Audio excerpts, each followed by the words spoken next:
Tonight on NewsVision, Florida Governor Ron DeSantis has signed a more restrictive anti-abortion bill into law. This will represent the most significant protections for life that have been enacted in this state in a generation. Plus, we take a look at Miami's favorite maniac. The Maniac's kind of a lovable loser character, you know. Learn more about why UM baseball has its own mascot. And later on, from the maniac to a fanatic, reporter Izzy Eisenberg explains why some people are obsessing with one popular fad. We've got adults who are collecting them. We've got squish hunters that come. All that and more on tonight's show. NewsVision starts right now.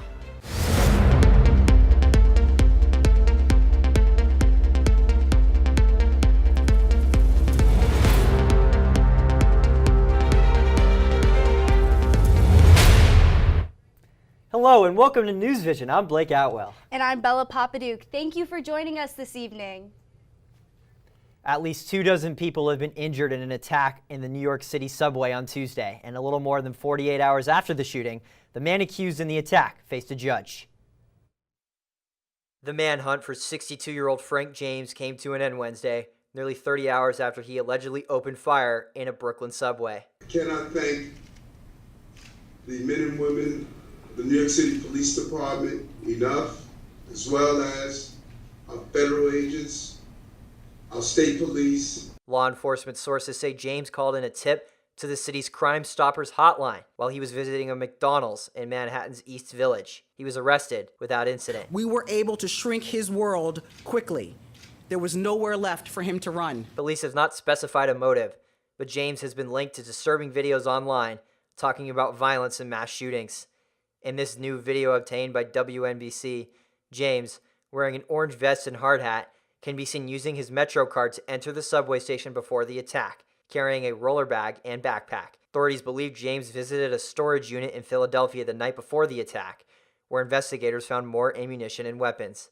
Sources say the gun investigators recovered at the scene was found to be purchased by the suspect in Ohio in 2011, and the gas mask was traced back to the suspect through an eBay account. With the suspect in custody, relief for New Yorkers. I believe in the police department doing their job because they really did a good job of it.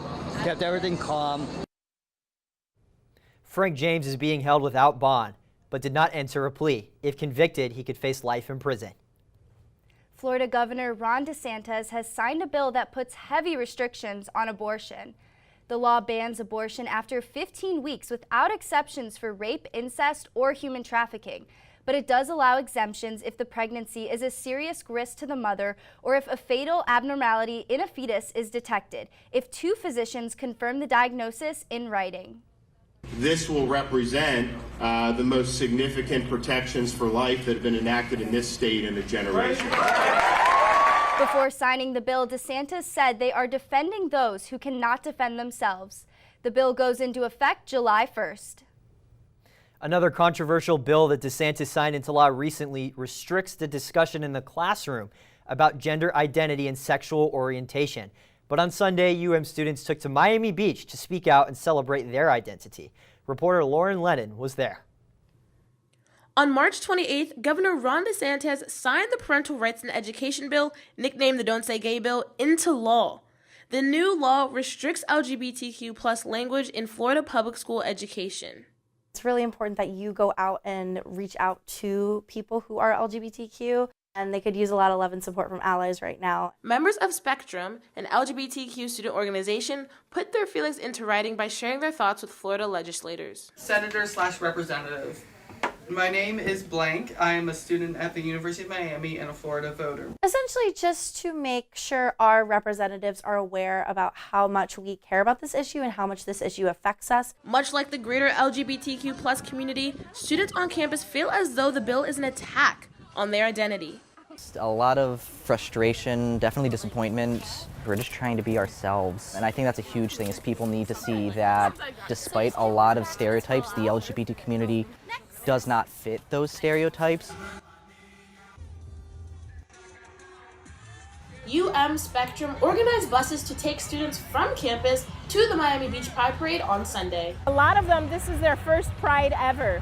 So for them to be able to see what this community is like, I think means a lot to our students, especially for those that may be coming out, and this is the first time they've been able to freely express themselves. There's really such a spirit and a culture, even here at South Beach.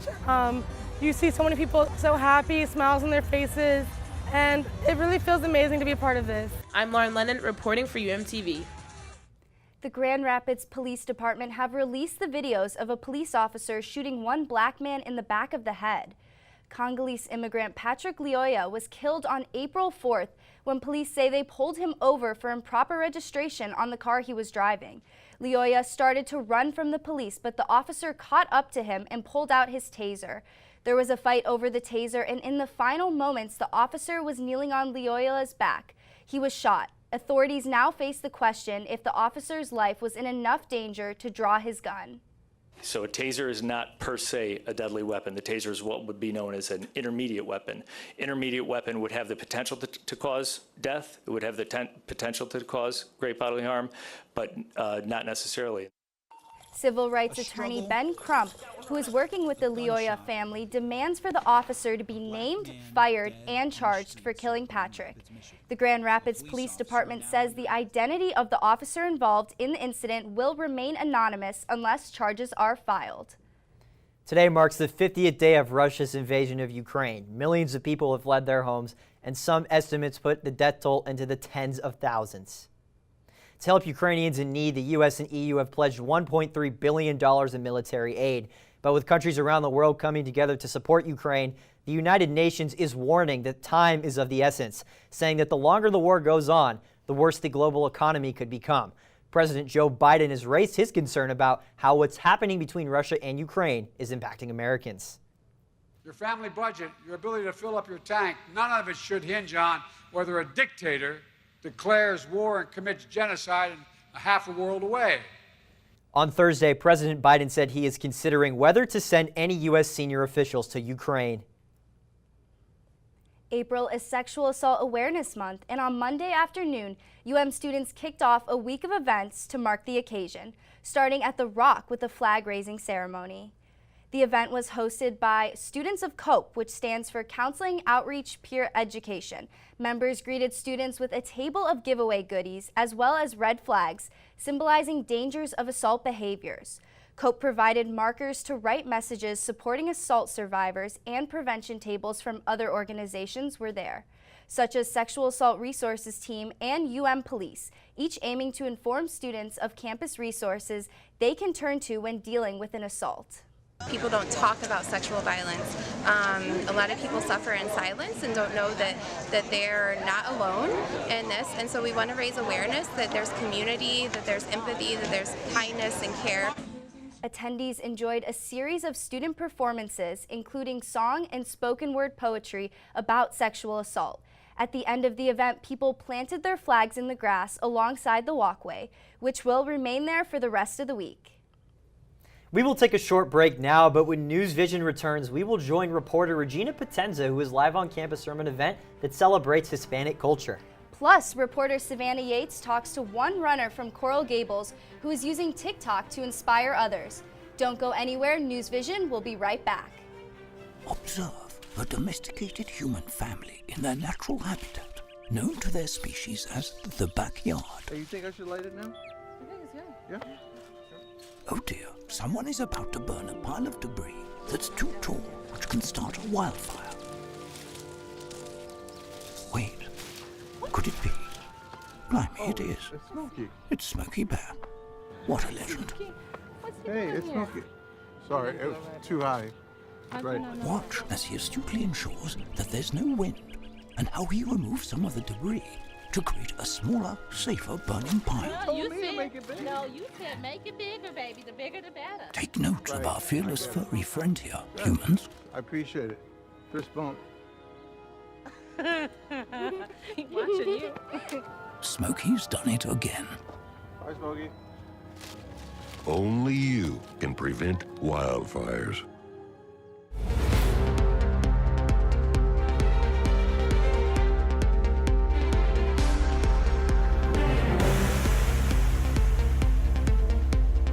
Thanks for staying with NewsVision. Bella, it felt pretty warm out there today. Don't you agree? It was so humid out, and I heard it might rain tomorrow as well. Yeah, Bella, and you know, our new weathercaster, Quinn Davidson, might be able to tell us more. Quinn, what can you tell us about what we should expect this weekend? Well, the latter half of the weekend is looking absolutely gorgeous for us here in Miami, but before we do get there, we do have a round of showers and thunderstorms that will approach our region tomorrow. Taking a look outside right now, we do have temperatures at 81 degrees with east-southeast winds at 12 miles per hour. Our radar in South Florida right now pretty active around the Lake Okeechobee region with the flare-up of some thunderstorms pushing into the area of Palm Beach and Broward counties. However, here in Miami is looking relatively dry with no precipitation. There is a slight chance that there are some showers and thunderstorms that will develop. However, it is looking very unlikely for right now, but just an eye out if you are heading out. Looking at that stationary front that is centered up in northern Florida, which is going to allow the moisture to flow in tomorrow, creating some showers and thunderstorms for our region in the late afternoon on Friday, which is our best bet for those storms and precipitation, as you can see by the radar right here. As we move past that, we are going to experience some drier conditions on Saturday with a few flare-ups of some showers here and there, but that is looking to be more towards the western side of Florida and the interior away from Miami. As that pushes through, we do have some clearer conditions on Sunday for Easter Sunday, and just some scattered clouds here and there. Our beach forecast looking absolutely beautiful. That UV index at an 11, so sunscreen is definitely a must, and that water temperature relatively warm, so amazing for our swimmers, and that chance of rain slim at 30%. Taking a look into our forecast for tonight, 75 degrees with a chance of storms persisting through the area, but very slim, and our best bet for that is tomorrow, where that chance grows and those storms and showers are much more likely at 85 degrees. Taking a look at our 7-day forecast, after Friday looking relatively beautiful for the weekend. Mostly sunny conditions on Saturday and Sunday with temperatures remaining just about average. That's all the time we have for weather today. Thank you so much, and now back to you guys at the desk. Thank you, Quinn. That weather has been perfect for jogging, and you should consider it, even if you don't like to run. Reporter Savannah Yates met with one runner who is inspiring others to keep going. Running. Most people either love it or hate it, but 26-year-old Miami resident Nicole Lynn decided at a young age she hated it. I ran my first half marathon when I was 17. I was a junior in high school. And after that, I swore I would never do another one. But this vow was broken after suffering a broken heart. Move on and make yourself better. Do something for yourself and make yourself grow as a person. And I literally looked in the mirror and said, you're going to run another half marathon, because I had swore I would never do one. So 4 years after her last half marathon, she began to train for one again. From there, I kind of just started doing one every year. I tell myself to continue to grow and push yourself because it's so hard mentally to do it. She documented her training progress as a video diary for herself on the app TikTok with the username Below Average Running.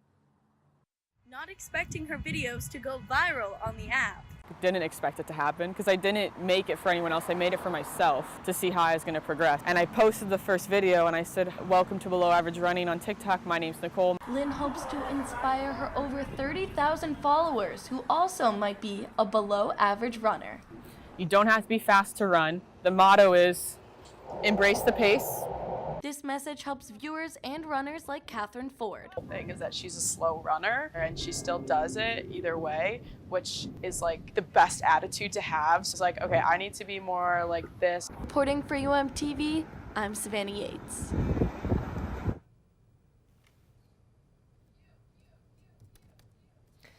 And if Nicole inspired you to take up running, you can start right now by jogging to the other side of campus, where the Multicultural Student Affairs Organization is holding a fiesta right now. Our reporter Regina Potenza joins us now from the Lakeside Patio with more. Regina, what's going on? Thanks so much, Blake. I'm here at Lakeside Patio where Cane's Fiesta is just kicking off. Now, this is in celebration of Hispanics here at UM. We have students representing Brazil, Colombia, Venezuela, Puerto Rico, Cuba, and a bunch of other nationalities. But why are they having this? Well, most students from UM aren't from the 305, so they don't know what a melting pot Miami is. But boy, are they in for a treat, because we are sure having a taste of the 305 with empanadas, arroz con pollo, arepas, and so many more food. We have Hispanic music, we have Cane salsa going on, and it is a blast here. Well, I think we're on Miami time because this was supposed to start 15 minutes ago, but that's all I have for you guys. Live for UMTV, I'm Regina Potenza. Thank you, Regina. That looks like so much fun. I'll head over there right after the show. And speaking of fun in Miami, reporter Amelia Darkea visited one Miami Beach neighborhood that knows how to have a good time. Taking a walk on the park can be a beautiful experience, but even more so when the powerful sound of drums, guitars, and captivating voices lure you to join in the fun. The residents of the Collins Park neighborhood in Miami Beach should know the tender tunes of well-known musicians such as Robbie Elias and Yoli Mayer have brought their neighborhood together for quite some time now. Together with Global Arts Project, we've been putting on these Artscape concerts for 7 years. 5 concerts every year, always the last Sunday of the month. As with everything else, because of the pandemic, many of these events were canceled, making the residents realize how much they mean to them. I was kind of trapped, except I found other things to do, but I used to come to this stuff all the time. The concerts are back now, and residents are encouraged to leave their closed apartments to enjoy the open outdoors. Thank you! And if you get hungry in the middle of the event, there's also great food waiting for you. And while some enjoy food and music, others enjoy the thought that they are improving their neighborhood, picking up the pieces of what others leave behind. We are hosting every time there's a concert, we host a cleanup right here. And with all these events, it's clear that our artscape does not only feed the stomach, but it also feeds the soul. I'm really happy I found it. A beautiful kaleidoscope of music, service, and fun. For UMTV, I'm Amy Darkea. Baseball season is in full swing and the Canes are on fire. We'll bring details when we return. Stay with us. Here are AARP top tips on caregiver preparedness during coronavirus. Form a team that can help with caregiving tasks. Take an inventory of essential supplies in your loved one's home. Make a list of the care recipient's medications. Schedule regular calls to fight isolation. Finally, take care of yourself too. Follow the Centers for Disease Control's guidelines for coronavirus safety. For more caregiving tips, go to aarp.org/caregiving.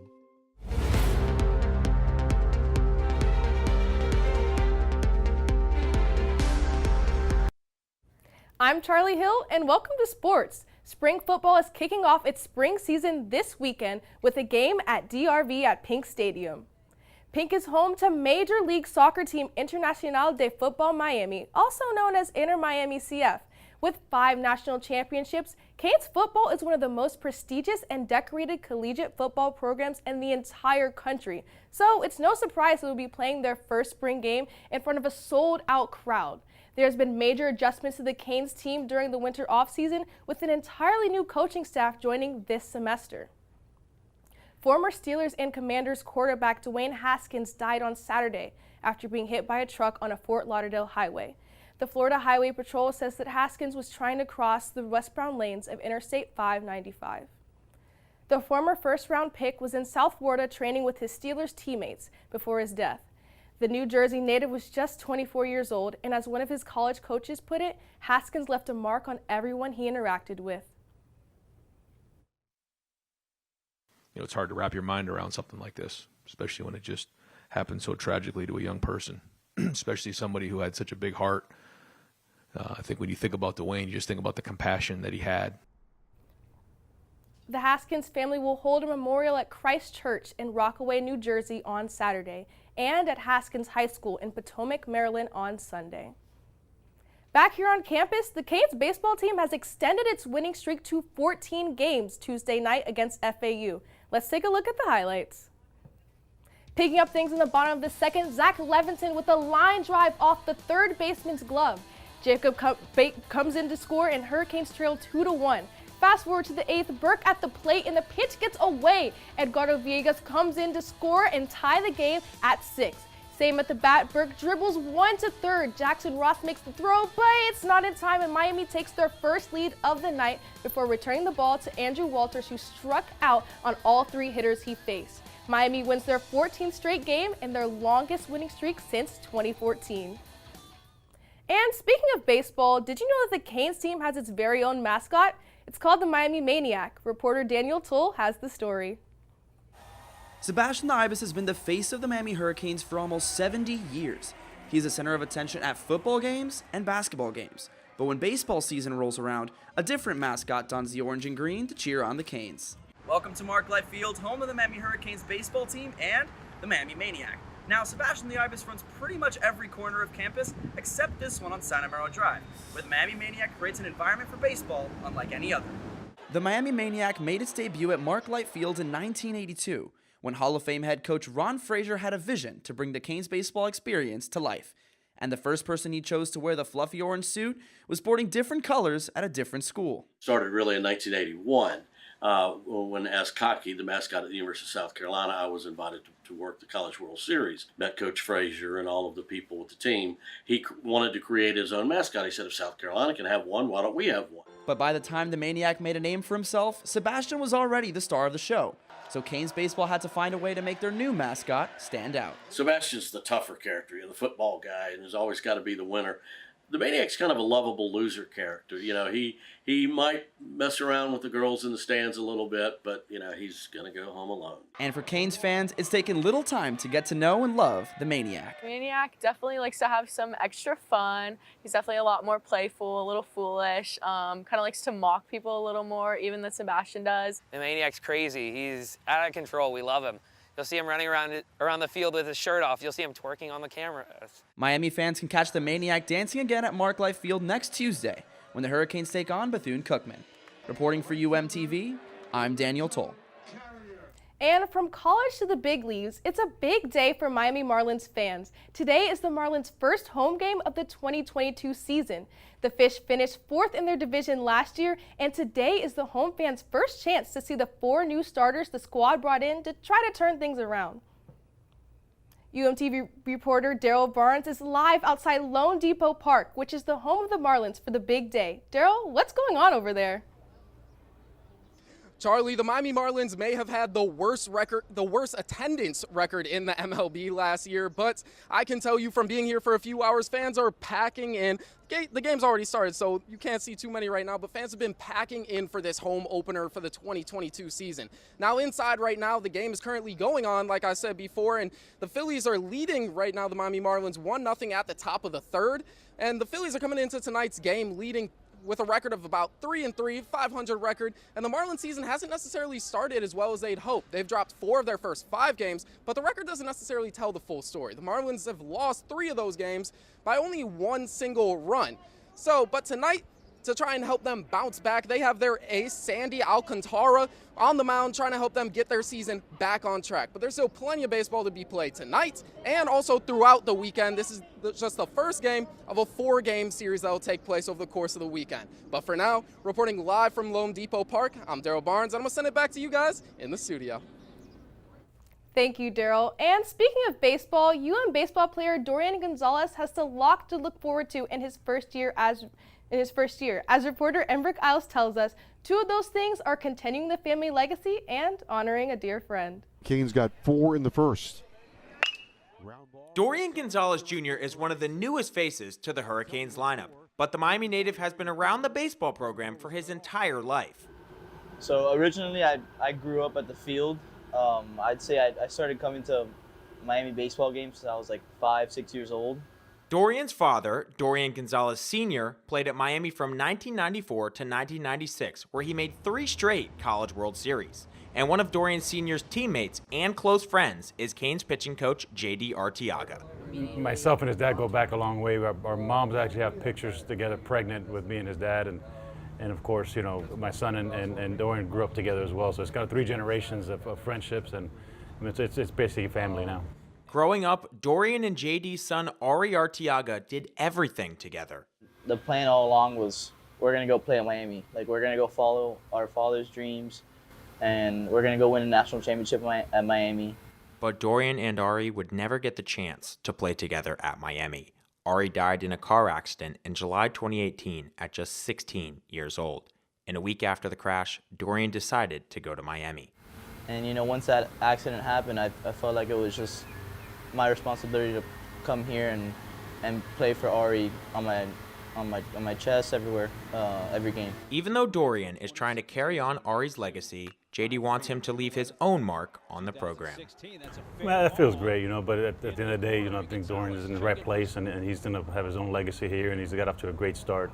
In 3 years, I see myself having 3 national championships, hopefully with a solid career, stat line behind me, great teammates, and hopefully with the chance to go and play professional baseball.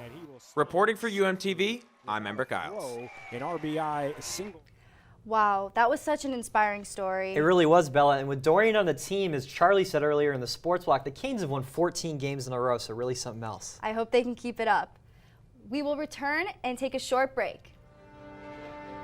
We will introduce you to one student who has an impressive colorful collection. Details when NewsVision returns. Don't go anywhere. Meet the Scan, a simple whose mission is to detect lung cancer early.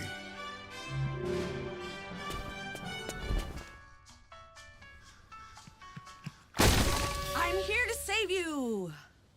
But I feel fine. That's great, but you may still be at high risk for lung cancer. Oh man, that's a new fence. If you smoke, early detection could save your life. Learn more at savedbythescan.org. Honey, what I think you need is a socket wrench. I played JV basketball. I'm sorry. I don't think it looks right. This is good, and it's all good, baby. Is it really all good?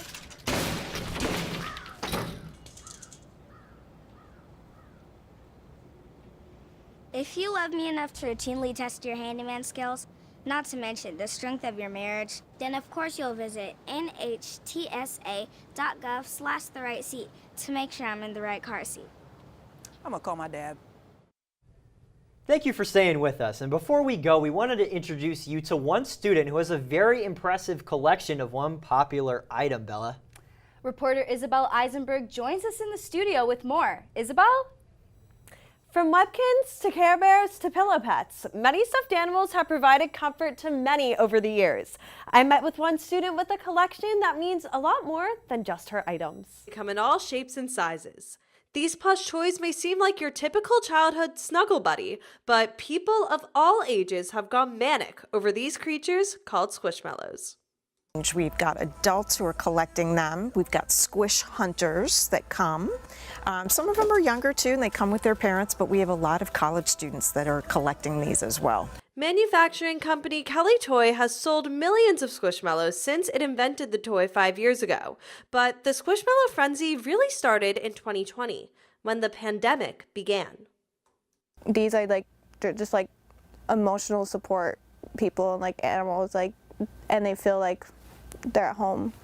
Miami college student McKenna Hagan started collecting Squishmallows when she found herself isolated from the rest of the world because of COVID. She is now a Squishmallow collector. Each Squishmallow comes with a unique name and a card describing its personality, making the toy not only cute, but also relatable. Stacy is a squid, and then after reading her bio tag, I was like, I need her. She's the perfect one, and I relate to her so much. She has social anxiety. Stacy is just one of more than 200 Squishmallows in McKenna's bedroom. McKenna also has over 28,000 followers on her TikTok that she devoted to her collection, and she found the Squishmallow community helps her with her social anxiety. I don't like big crowds, but now I'm just kind of okay with it. I want to go out, and I don't want to be isolated in my room anymore. Depending on their size, Squishmallows cost between $5 and $50, but some that are hard to find can cost hundreds of dollars. Each series, there's a popular one that's sought after and becomes valuable. There are currently more than 800 different Squishmallows out there, and there's a new 2022 Easter Squad collection that just dropped. Whether you want to be a collector like McKenna or you're just looking for a cuddly friend, you can find Squishmallows both online or in stores like CVS, Five Below, or Learning Express. Reporting for UMTV, I'm Izzy Eisenberg, and this is Amy the Chick. Yeah, Izzy, as you said, the Easter Squad just dropped. I was at Target yesterday with my beautiful girlfriend, and of course we left with a Squishmallow, so they're pretty popular, aren't they, They're Bella? so popular that I decided to bring Grogu with me today for the show. Baby Yoda or Grogu? Grogu. Which is it? Grogu? Definitely Grogu. Okay, I like to call him Baby Yoda, especially if it's a Squishmallow. That's just me. But that's all the time we have for today's episode of NewsVision. Thank you so much for joining us. Make sure to join us again next week at the same time. Have a good night.